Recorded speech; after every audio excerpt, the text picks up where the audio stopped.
السلام علیکم ورحمۃ اللہ وبرکاتہ۔ کیا حال ہے آپ سب کے؟ آئی ہوپ سو گڈ انشاءاللہ۔ آج کا جو ہمارا ٹاپک ہے تہجد کیا ہے۔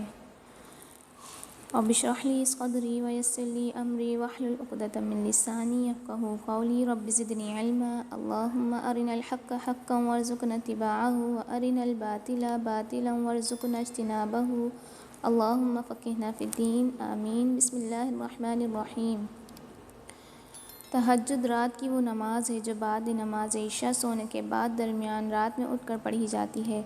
اسلام کے پہلے دور میں جب 5 نمازیں فرض نہیں ہوئی تھیں، اس وقت تہجد کی نماز فرض تھی، اور معراج کے موقع پر جس رات حضرت محمد صلی اللہ علیہ وسلم آسمان کے معجزاتی سفر پر گئے تھے، جب معراج پر آپ صلی اللہ علیہ وسلم کو 5 نمازوں کی فرضیت کا حکم ملا تھا، اس وقت تہجد کی نماز نفل عبادت میں بدل گئی تھی، انعام کے باعث نفل نماز۔ نبی صلی اللہ علیہ وسلم تہجد کی نماز کو خصوصیت کے ساتھ پڑھا کرتے تھے۔ تہجد کی نماز صرف نبی صلی اللہ علیہ وسلم پر ہی فرض تھی۔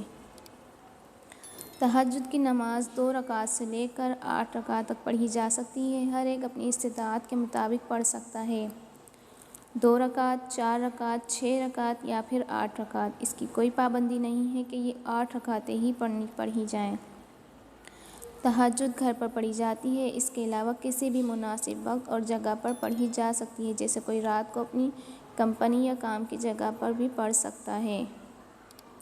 تہجد کی نماز کا وقت کب سے کب تک ہے؟ تو تہجد کی نماز کا وقت اسٹارٹ ہوتا ہے عشاء کی نماز کے بعد سے طلوع فجر تک، مطلب فجر کی نماز سے پہلے تک۔ اس ٹائم کے بیچ میں آپ کسی بھی وقت پڑھ سکتے ہیں، یہ صحیح حدیث ہے۔ ویسے تہجد کا سب سے افضل ٹائم 3 سے 4 بجے کے درمیان کا ہے۔ سب سے افضل وقت وہی ہے جو آپ صلی اللہ علیہ وسلم نے اپنی احادیث میں ہمیں بتایا۔ آپ صلی اللہ علیہ وسلم نے فرمایا، رات کے آخری حصے میں قیام کرنا بہت ہی زیادہ افضل ہے۔ جس کو یہ ڈر ہو کہ وہ نہیں اٹھ سکے گا رات کے آخری حصے میں، تو وہ وتر پڑھ لے، اور جس کو یقین ہو کہ وہ رات کا قیام کر لے گا، اٹھ جائے گا، تو وہ قیام کے بعد وتر پڑھے۔ مطلب وتر سب سے آخری نماز ہے دن کی، جو ہمیں فجر سے پہلے پہلے ادا کرنی ہوگی۔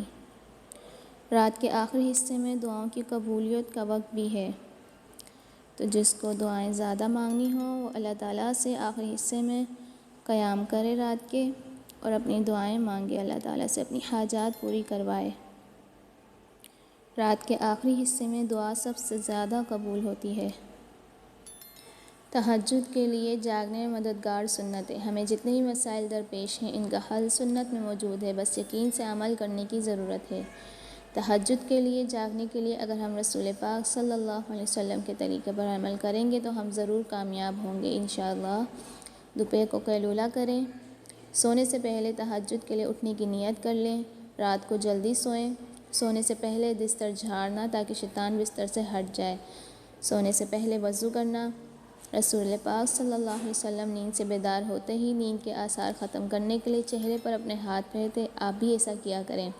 بیدار ہوتے ہی اللہ کا ذکر کریں، جاگنے کے بعد ہاتھ دھوئیں، بسم اللہ پڑھ کر وضو کریں، ناک اچھی طرح جھاڑیں تاکہ شیطان اپنی ٹھکانے سے نکل جائے اور آپ نماز تہجد ادا کر سکیں۔